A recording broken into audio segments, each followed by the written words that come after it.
بیرون ملک میں ان چیزوں کا تصور نہیں ہے.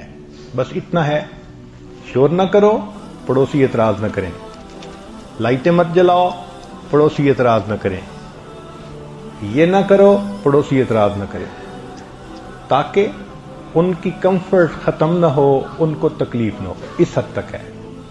ان سے محبت کا تعلق، ان کے ساتھ اچھا تعلق، ان کی تیمارداری، ان کا فلاں، یہ تصور دنیا میں کہیں نہیں ہے. چنانچہ ایک صاحب تھے، وہ بیرون ملک میں کہیں جا کر رہے، نوجوان تھے، پڑھائی کرتے تھے. اللہ کی شان کے کچھ عرصے بعد ان کے ماموں ان کو ملنے کے لیے گئے. ان کے آم کے باغات تھے. ماں بھی اللہ کی عجیب مخلوق ہوتی ہے. اس نے اپنے بھائی کو کہا تم جا رہے ہو تو میں اپنے بیٹے کے لیے آم بھیجنا چاہتی ہوں، یہ لے جاؤ. یعنی کھانے پینے کی چیز بھیج کے ماں کو تسلی ہو جاتی ہے، بھلے وہاں اس سے بہتر چیزیں ملتی ہوں. تو انہوں نے آم کی پیٹی بھیجی.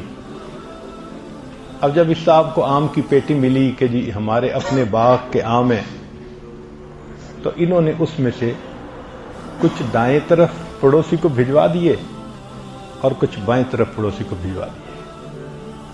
تھوڑی دیر ہوئی تو دروازہ بجا، گھنٹی بجی. یہ باہر نکلے تو دونوں پڑوسی دروازے پہ تھے. کہنے لگے جی وہ آپ نے آم بھیجے ہیں وہ تو بہت ٹیسٹی ہیں، مگر آپ نے بل ساتھ نہیں بھیجا. ایک یہ معاشرہ ہے کہ جہاں اس کا تصور ہی نہیں کہ پڑوسی کسی کو کوئی چیز بغیر قیمت کے بھیج سکتا ہے. اور ایک معاشرہ یہ ہے کہ ایک مرتبہ ایک آدمی اپنے ملک سے چلا، اس ملک میں پھل بہت اچھے تھے، اور وہ پھل لے کر پاکستان آیا. جب وہ پاکستان آیا تو اس نے گھر والوں کو کہا کہ جی یہ ہمارے وطن کے پھل ہیں. اللہ کی شان کہ ان کے ہاں دہلی سے ایک مہمان آیا ہوا تھا جو اسی وقت روانہ ہو رہا تھا.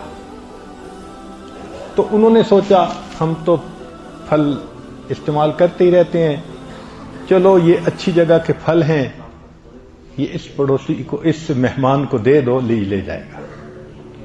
وہ مہمان ان پھلوں کی پیٹی کو اسی طرح بند حالت میں لے کے دہلی آ گیا.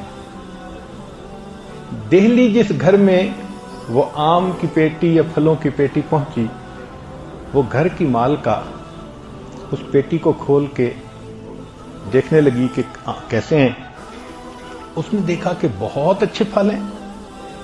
تو اس کے پاس ایک ہمسائی آئی ہوئی تھی جو بیوہ تھی، اس نے بھی کہا بہت اچھے ہیں. تو اس مالکہ نے وہ پھل اٹھا کر اس کو دے دیے کہ تم اپنے یتیم بچوں کو کھلا دو.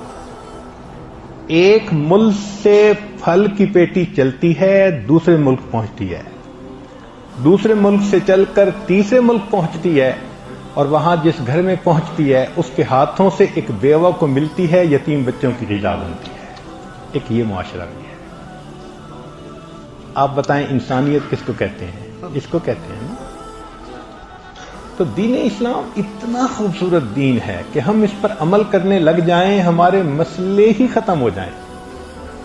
آج جو ہمیں محسوس ہوتا ہے نا کہ دنیا مسائلستان بنی ہوئی ہے، وہ اس لیے کہ ہم نے شریعت پر عمل کرنا پوری طرح چھوڑ دیا. جہاں ہمیں فائدہ نظر آتا ہے اور دل چاہتا ہے ہم عمل کرتے ہیں. جو چیز منشا مرضی کے خلاف ہوتی ہے ہم آرام سے اس کو ایک طرف کر دیتے ہیں. تو ہمارا اسلام پسند کا اسلام ہے. کامل اسلام پر عمل کرنا ابھی ہم سب کو حاصل نہیں ہوا، اس وجہ سے پھر مسئلے جنم لیتے ہیں.